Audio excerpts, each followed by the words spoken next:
This is what we've seen in this country. This is how bad it is. There's 24 million people who have inaccurate voter registrations.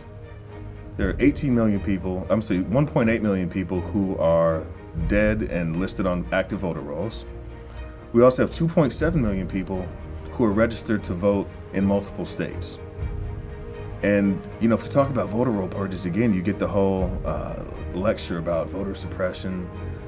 It's targeting minorities, but this is, again, it's just a common sense measure to help ensure the safety and security of our elections, right? There's no reason to have 1 million more people on your voter rolls than actually are alive in your state and able to vote, aside from the fact that you want it to be easy to commit fraud. Welcome to Crossroads. I'm your host, Joshua Philipp. Today we have with us Adrian Norman. He's a freelance reporter with the Epoch Times. You might have seen his articles. And he just wrote a book called The Art of the Steal. Adrian, good to have you on the show, man. Thanks for having me, man. Yeah. Appreciate it.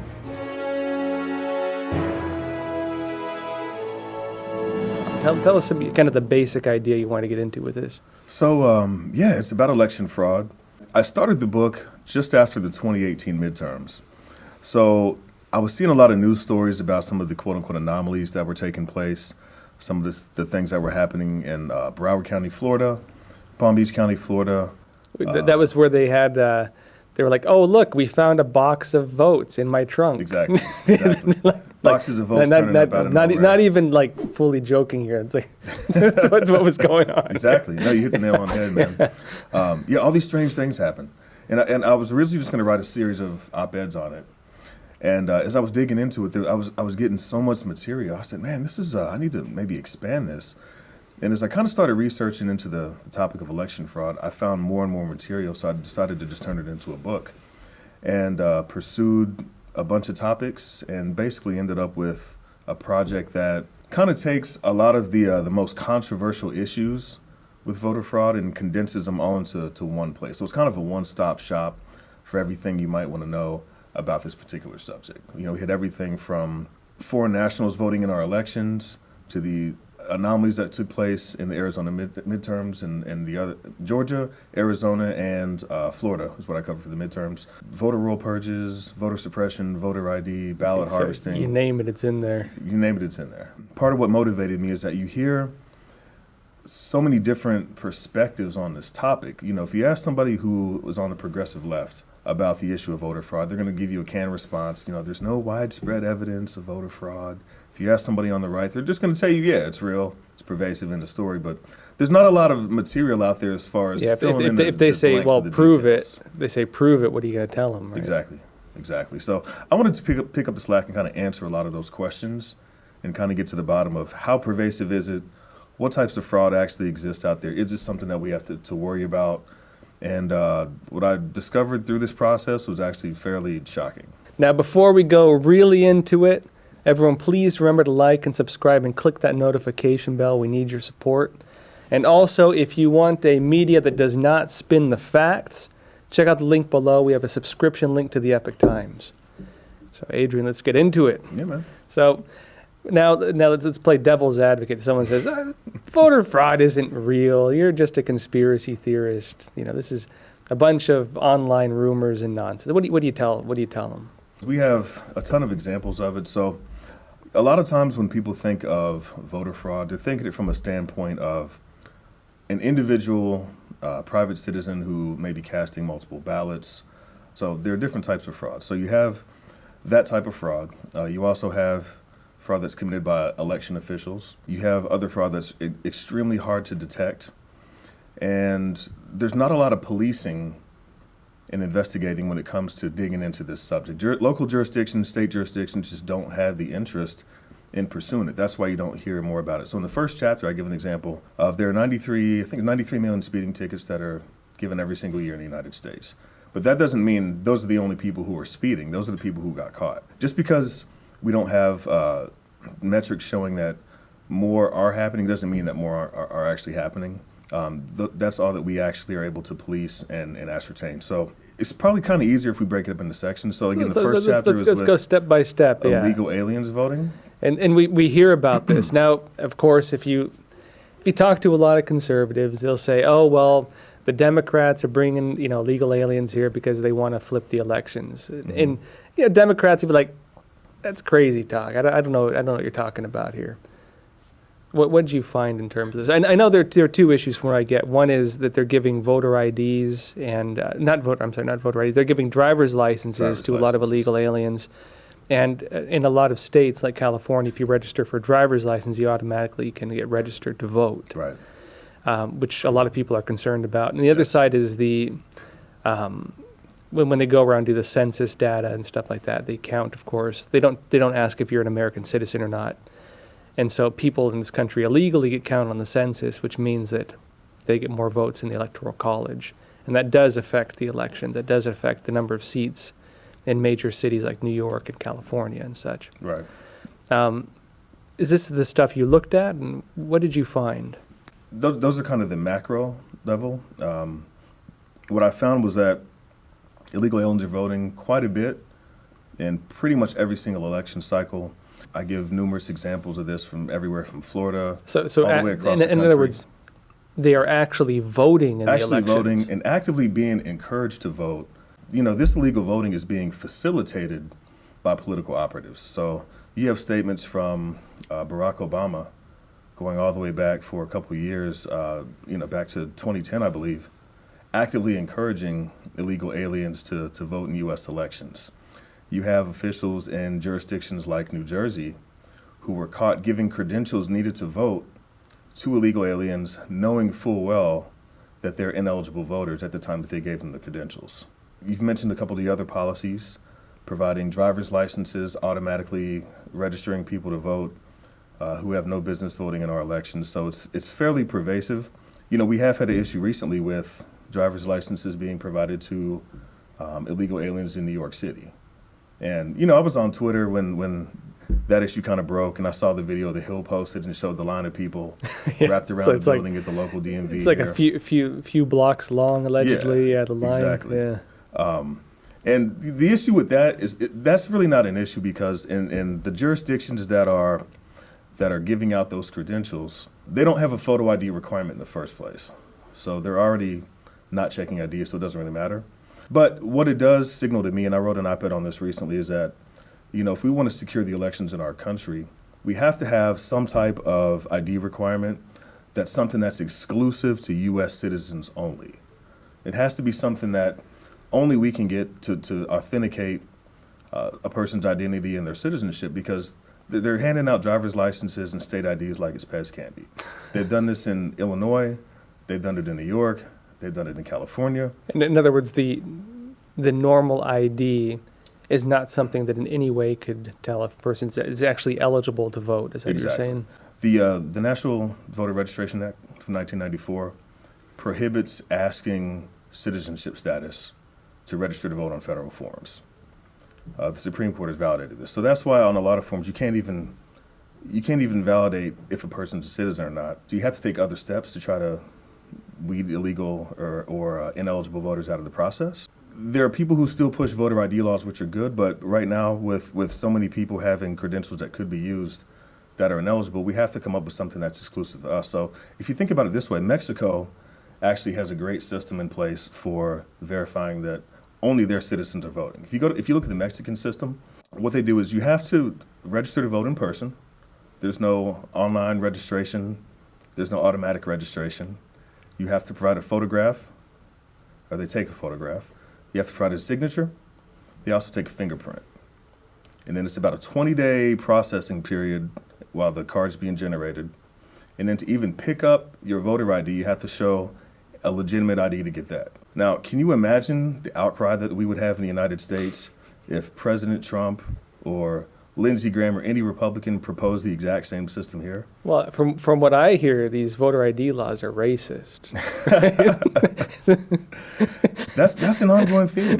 That's an ongoing theme. And I'm joking here, of course, but that's the narrative that they're using, right? Yeah, no, but you're absolutely right, though. When we're looking at the instances when people have tried to adopt policies that would interdict a lot of the fraud that's taken place throughout the United States, whether it be ID laws, whether it be limiting early voting, they're always met with lawsuits from advocacy groups, NAACP, ACLU, what have you. And they use this narrative of racial disenfranchisement as a means to shut down any meaningful policy that would have an effect of curbing voter fraud. So at a certain point, you have to kind of ask, what's going on? These are common sense measures for most people. So you don't feel that that would inhibit you from voting, or Well, I mean, what would you say? What would you say if someone told you that? Well, see, again, the answer at this point is obvious. I mean, you can tell who's serious about curbing election fraud by looking at who's fighting tooth and nail against any measure that would prevent it. And some people, unfortunately, are benefiting from how loose our election laws are. Some people are benefiting from all the loopholes that we have. Unfortunately, it all kind of falls on one side. With all the found ballots that we had in the Arizona midterms that popped up, they all favored one party, and it wasn't Republicans. You know, with all of the anomalies in California, the Republicans in the midterms had massive leads with 3 of their candidates in the 2018 midterms. Lo and behold, days, weeks after the polls closed, those leads were not only eviscerated, but their Democratic opponents took massive leads. You know, things like this don't happen in a fair system. You don't always have anomalies in those type of situations benefiting one particular side. Now, you brought up an interesting point, because after the 2016 elections, I think all we heard about was election interference. Yeah. I mean, you turned on the TV, that was you couldn't hear anything else. Every talking head on TV was saying election interference, Russia interfered with our elections. Our elections are at stake. The integrity of democracy is at stake. And Trump goes and launches this voter integrity committee. Yeah, so President Trump launched the Presidential Advisory Committee on Election Integrity. And it met a lot of resistance up front, of course. People right out of the gate said it's about voter suppression, suppressing the minority vote. And it's really not much different than what his predecessor did, because Barack Obama had a very similar commission as well. But obviously, they treated Obama a little bit differently than they treated Trump. With Obama, the focus was how to expand access to voting to more people. Obviously, with President Trump, the focus was about trying to root out fraud. But they spun it as it being partisan, politically motivated, in an attempt to stifle the voting power of brown and black people, right? They ignored the fact that it was a bipartisan commission, that there were Democrats on this commission, and the mission was very clear because, he set this up because of all of the data that we have that shows that voter fraud is taking place on a fairly large scale. One of the things that the president has taken it on the chin for over the last couple of years is his assertion that millions of illegal votes were cast in the 2016 election and that he actually won the popular vote. I address this in the book, and when we look at the data, when we look at the actual numbers of the studies that have been done, survey data, and we aggregate all of these data points and look at it objectively, it lends a lot of credibility to the fact that President Trump was probably correct. Well, I remember Trump came out and said that something along the lines that there were possibly millions of illegal votes. So there are studies and then he took a lot of flack for that. He did. Well, because what the mainstream media did was they used the opportunity to start using that phrase without evidence. And they not only with election fraud, but anything. So in other words, Trump, in their headlines, they'll say Trump says without evidence, such and such, blah blah, whatever the rest is. Yeah. Yeah, I read part of your book, and you had an analysis saying you broke down some of their headlines and the tricks they use. Yeah. So explain to us how this works. Well, so with that issue specifically, they say without evidence in part because getting to the root of this issue and determining exactly how many illegal votes are being cast is difficult because our system is set up. The way the structure of the system is, it's designed to be able to prevent ever having a full accounting of the problem. But we can take a look at different types of studies, different survey data, and again, when we aggregate that information, we can get to a conclusion. So there are studies that show on the low end, you hear this figure 11 million illegal aliens in the country.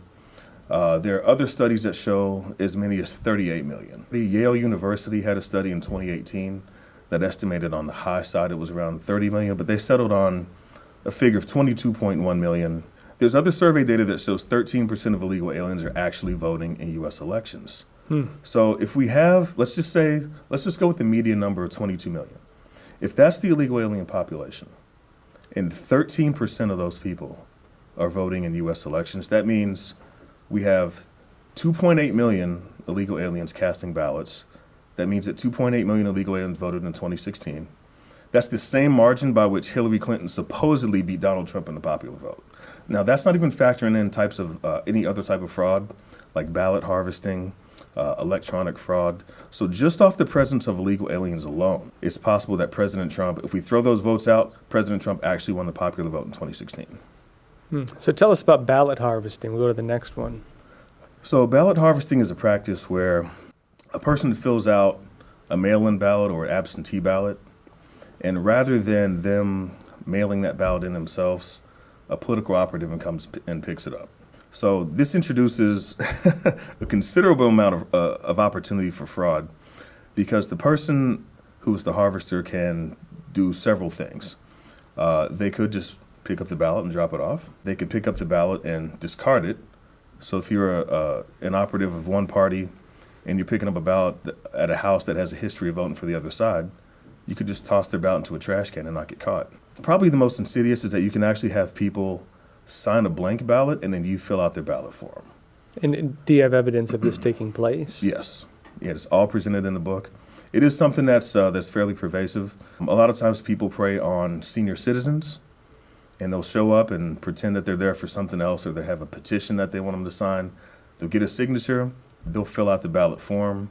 And there was a case in California during the 2018 midterms where a lady came up and said it was a new service that was being offered for convenience, but only to people who supported the Democratic Party. So California in 2016 legalized ballot harvesting. Oh, no. Right before the election. I know, coincidence. California legalized ballot harvesting, and they used this to great effect. And this was part of what helped flip those races that Republicans were winning just prior to the polls closing. It's illegal in most of the country because the ability for fraud is so high that fair-minded people oppose it.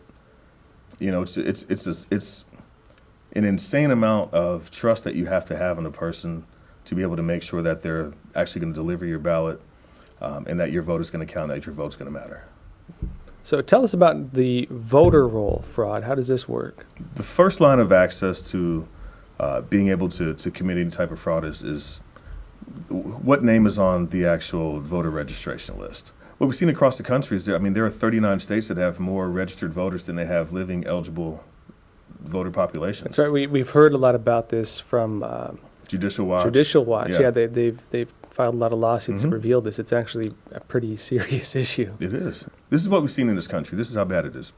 There's 24 million people who have inaccurate voter registrations. There are 1.8 million people who are dead and listed on active voter rolls. We also have 2.7 million people who are registered to vote in multiple states. And, if you talk about voter roll purges, again, you get the whole lecture about voter suppression. It's targeting minorities. But this is, again, it's just a common sense measure to help ensure the safety and security of our elections, right? There's no reason to have 1 million more people on your voter rolls than actually are alive in your state and able to vote, aside from the fact that you want it to be easy to commit fraud. Let me give you an example, because people always want examples of if this type of thing could be exploited. In the 2012 election, Barack Obama carried North Carolina by 15,000 votes. North Carolina had 35,000 people registered to vote in that state and another state that actually voted. So they had about 100,000 people who were registered to vote in multiple states. 35,000 actually cast ballots in North Carolina and another state. That's 20 more thousand votes than Barack Obama won by. Now, just to help understand why so many people are cynical about our process and our elections, it's important to remember that before that election, before Barack Obama was elected in 2008, North Carolina hadn't elected a Republican for president in 32 years. So his historic win coincides with the period that we see massive amounts of fraud and tens of thousands of people in North Carolina voting in 3 different states, and when they checked those voter registration lists, they only checked against 28 other states. They didn't check against all 49. So really, there could have been tens of thousands more people who cast ballots multiple times for multiple candidates during those elections. So it has real life consequences. But again, because there's never any real investigation to get to the bottom of it, it's difficult to say exactly how many illegal votes were cast. Well, and I think that brings us back to the committee Trump established to investigate this. What happened to that? They were hit with a ton of lawsuits, a barrage of lawsuits from the usual suspects. They ended up shutting the commission down, I believe, just because it was not tenable at that point. They didn't have a lot of cooperation. Part of the problem with the commission as well was that they requested a lot of sensitive information to try to verify the names on these voter rolls. So partial social security numbers, dates of birth, military status, those types of things. And a lot of states have specific legislation in place to prevent the release of sensitive information like that. And the commission couldn't guarantee that the information was going to stay private. So for that reason, a lot of states didn't want to comply with the mandate or the approach that the commission was using to try to verify this information. Obviously, if you can't get all the data that you need, you can't really conduct a thorough investigation. So what I think there was a missed opportunity in the sense that they could have done a little bit more to guarantee the security of the information that they were in search of.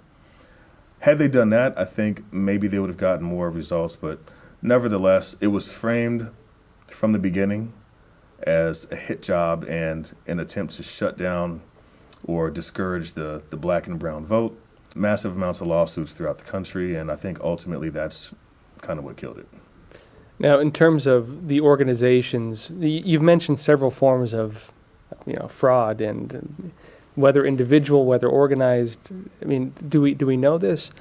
I guess what I'm getting at is, do we know if there's organizations behind this, between each type of fraud, and they're just, on a mass scale doing it, or is it individuals who might have their own political biases who are just committing fraud on a small scale and just in a lot of different places?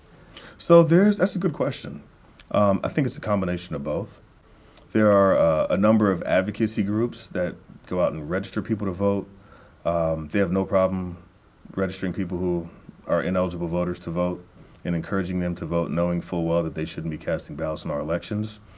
There have been reports of political operatives who sit around and fill out absentee ballots by the thousands and then just turn them in. There's a Democrat operative up in, I believe it was New York, who was on video with, was it Judicial Watch? Project Veritas. And he said he had no idea where these thousands of ballots would come from, but they would just show up and they get counted in these elections, just like we saw in Florida. How do you find a box of ballots in the back of a car and they're able to be contributed toward the total vote tally? Part of what happens, and as unpleasant as it is, again, these are reports from people on the ground who know, people sit around and fill out ballots by the thousands and then just drop them off, knowing that they're helping their particular side. So we have examples of individuals. The Heritage Foundation actually keeps a running list of individuals who've been convicted of voter fraud and list their cases. But again, in the case of something like ballot harvesting, we're talking about fraud that's largely undetectable and unverifiable unless you go through certain steps. And again, a lot of jurisdictions throughout the country don't want to go through those steps. There have been jurisdictions where, even when presented with a death certificate, refuse to take people's names off the voter roll list. So the question is, why is that? Now, one thing I was thinking about when you were talking, it's an interesting state of our country because a lot of elections are done by volunteers. A lot of the poll watchers, a lot of the people going out and getting people to register to vote, some of it's done through political groups, which are often very partisan. But basically, what that means to me is the people who are watching the polls, the people who are running these, voting places, the people who are going out and registering people to vote, you're only going to do that if you really care about politics. And politics right now are so divided and people are so emotional about it that the motivation to, say, toss out one you don't like or do something unethical or, you have people walking around punching people for wearing MAGA hats, let alone tossing out a vote because you don't like it if it's in your hand already. I could see the temptation being very high for that, and the opportunity for it is very high just because of the way our system is built. Do you think there's a solution to this? One meaningful step would be voter ID laws. But again, we would have to have some sort of voter ID that only U.S. citizens possess. So that's a strong step because, again, if you are verifying the identity of the person casting the ballot, there's no way to commit any sort of fraud. Now, with absentee ballots, there would have to be some sort of system in place to still be able to authenticate a ballot that's not being cast in person. But with all of the technology that we have available, particularly if we adopt a 3-point verification system like Mexico does, where it's somewhat biometric, there would have to be a way that we would be able to implement a reasonable policy to be able to even authenticate absentee and mail-in ballots. So that would be a strong step. Ending ballot harvesting nationwide would be a strong step because, again, it would introduce stronger controls over the chain of custody of ballots. So we would have a better idea that the ballot is getting from the person casting it to the elections office. Those two things alone would probably curb 90 to 95% of the fraud that takes place. And I think the other big point a lot of people have concerns about are these voting machines. Who owns the voting machines? Can they be rigged? There are a lot of people who say you can't rig them. There have been reports saying otherwise, that actually they're very easily rigged. And that one of the biggest flaws from what I get is the software update system, one.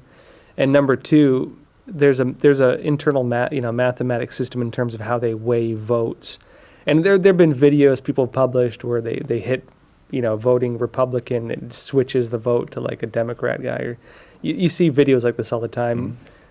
Whether this is a large scale issue, whether these videos are real or not, they look real, but who knows these days? Who knows, right? But how big of a deal would you say the issues with the voting machines are, based on your research? The voting machine issue is pretty significant. Again, you're getting into an area where you have to have access to the machines and a lot of things in order to authenticate, to verify exactly how much fraud's taking place, if it's taking place. But a lot of the issues you just brought up. So with the when you select the name on a voting machine and it switches to another candidate, we've seen that in the last few election cycles. We saw it in 2016. We saw it in 2018. When they look at the machines, a lot of those instances are dismissed as calibration errors. The problem is that if you're using a machine that doesn't have a paper trail, there's no way to guarantee that what you're seeing on the screen is actually what's going into the tabulation process. So the machines themselves are difficult to hack, but there are other machines that they use to, again, tabulate the votes. Those systems can be compromised. When that data is sent, it's usually sent across the internet somewhere. There are points in that system where that information and that data could be compromised.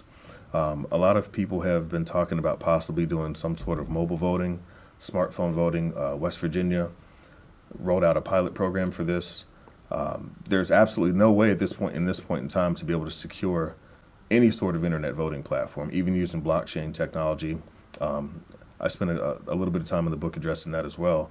There are just various points in the digital supply chain where fraud can be introduced and votes can be changed. One of the biggest issues with the potential for electronic vote tampering is that you don't even have to change an individual vote to affect the outcome of an election. If you can get to a registration list, if you can hack a Secretary of State's website and alter somebody's physical address, change one number in their street address, misspell their last name, change their date of birth, they're going to get turned away at the polls. So those are ways that you can actually influence an election without having to change a single vote. Now, in your own research, what are the main groups that have really tried to block a lot of reforms or policies that would, say, implement some of the solutions you're Progressive suggesting? organizations. Like across the board? It's that simple. Yeah. Oh, really? I mean, well, look around. I mean, across the country, we see how many Republicans and conservatives calling for stronger election laws, calling for voter ID laws, calling to end a lot of the practices that we see election after election that result in these vulnerabilities. We can argue all day about what the exact numbers are. We're never going to get to them because it's almost impossible to prove. But what we can do is take reasonable steps to close the loopholes and make sure that fraud is all but impossible in our system. So you have a group of people who are advocating for us to just do those things that are fairly simple steps. And all you have to do is look at the other side and say, who is opposing these simple measures? We know, for instance, that voter ID laws don't actually suppress minority turnout, because in states all throughout the United States, we see the exact opposite. In North Carolina, for instance, where this is really contentious, in this case went all the way to the Fourth Circuit Court of Appeals, they argued that the GOP instituted the harshest voter ID laws in the country to suppress the minority vote. Hear it over and over again, it's not true. And the data shows that voter turnout among minorities was not only higher, but was higher compared to other demographics in terms of the rate of people who came out. So we see this in states all across the United States. So with stronger voting laws, more people have confidence that their vote is going to matter, and maybe this is what's playing into it. And the turnout tends to be higher even after instituting additional protection measures to guarantee the sanctity and security of our vote. So it's really obvious when you look at it from that standpoint. Who are the people who are opposing basic, reasonable measures to secure our elections? I mean, how many elections have we seen where, we get an influx of 5,000, 10,000 votes, and then all of a sudden a Republican candidate takes the lead? Name one in the last 20 years. I can't think of any. Yeah. Like, hey, found some votes in this car. Yeah, it looks like I won. I assume I'm gonna take a lot of flack for this, but it's one of those things where it just kind of is what it is. I didn't set out to write this book as any sort of partisan attack. I'm actually a registered independent. I don't care which side is right or wrong or who's doing what. I just wanted to get a better understanding of what the truth was and what's actually happening in terms of the election infrastructure that we have in this country. And we have a system that's in place right now where a core part of the democratic machine in this country, a core part of their electoral success and election strategy is banking on election fraud. As Eric Eggers of the Government Accountability Institute said, they've built their machine around voter fraud from a reliable demographic. And that's why we see the anomalies throughout the country all on one side. On an individual level, we can find specific instances of a guy or girl committing some sort of type of limited voter fraud, who's a Republican supporting Trump, cast 2 ballots, whatever. That sort of thing happens on both sides. But when we're talking about a systemic problem, it definitely tends to favor one side, it tends to favor the left. Yeah. So when looking at 2020, now a lot of people, when they talk about voter fraud, they'll say, oh, well, everything they could possibly do in 2020, they were doing in 2016 already. Trump still won, so maybe it doesn't have that huge of an impact. Do you I guess to those people, and there are a lot of conservatives will say this. Now, if you were to talk to one of these people and talk about the 2020 election coming up, do you think that there's a real risk that voter fraud could flip the election? And do you think that could be more so than anything that would have been done in 2016? It's hard to say. It's difficult to say if it would actually be able to flip an election, or flip this particular election. Judicial Watch was very successful in getting multiple states to purge their voter rolls and clean up their voter rolls. That's probably going to play a significant role in limiting probably some of the worst offenders in their ability to illegally influence the outcome of an election. Do I think there's a possibility of seeing a lot of voter fraud this year? Absolutely, just because of what's at stake. 2016 was crazy. The midterms were crazy. We see that how insane everybody on both sides is getting, but mostly people on the left and how they've reacted to this president, how they've reacted to this administration. We've had all these fears that were sown about what he was going to do. He's going to be a dictator, and he's going to go after Roe v. Wade, and he's going to crash the economy, and there's going to be fewer jobs. There's all of these crazy talking points, and none of it's materialized. But these people just keep doubling down. They're pushing an impeachment right now with zero evidence that the president did anything wrong, but they're going anyway. Look how they went after Brett Kavanaugh. There's just so much that's been on the line previously. 2020 is their last opportunity to interdict some of this stuff. So just based on the last 3 years, if we were ever at a time when voter fraud was going to be likely, it's probably going to be this year. So I guess just as a last point, if you were to tell someone, I mean, if you were to kind of encapsulate why you wrote this book, or maybe even once you finished it, the real issue you saw, what would you want to tell people? What would you hope they take from this book if they read it? So again, when I started it, I wasn't sure what I was going to find. I wasn't sure how pervasive voter fraud was. I knew of limited instances of it. I didn't know how widespread it was. I didn't know who was committing it, if it was being done at any sort of official level or systemically. I'm absolutely convinced at this point that this is a real issue. It's a pervasive issue. It's an issue that needs to be addressed and dealt with. And again, we can't feign outrage over Russian interference in U.S. elections when what they did had pretty much zero impact, and not pay attention to all the documented fraud that we have taking place in our country from people within our own borders. And again, I present a ton of evidence on the fraud that's taking place. I get into the fraud that's more difficult to detect. I also get into just the overall insecurity of our elections. The real question has to be, what steps are we willing to take to create a system where we can all but guarantee that fraud isn't taking place? We have to make it more difficult to commit in the first place so that we don't even have to worry about these issues. Great. So Adrian, real pleasure having you on Crossroads. Thanks for having me, man. I'd like to get you on again sometime. Where can people find your book before we close up? So the book is available exclusively through Amazon. Just search The Art of the Steal or just search Adrian Norman. It'll come up. All social media handles are Adrian Norman DC. Great. Adrian, thanks for being on Crossroads. Thanks, man. Great. And everyone, please remember to like and subscribe. Click that notification bell, get the alerts of when we have new videos up. See you next time.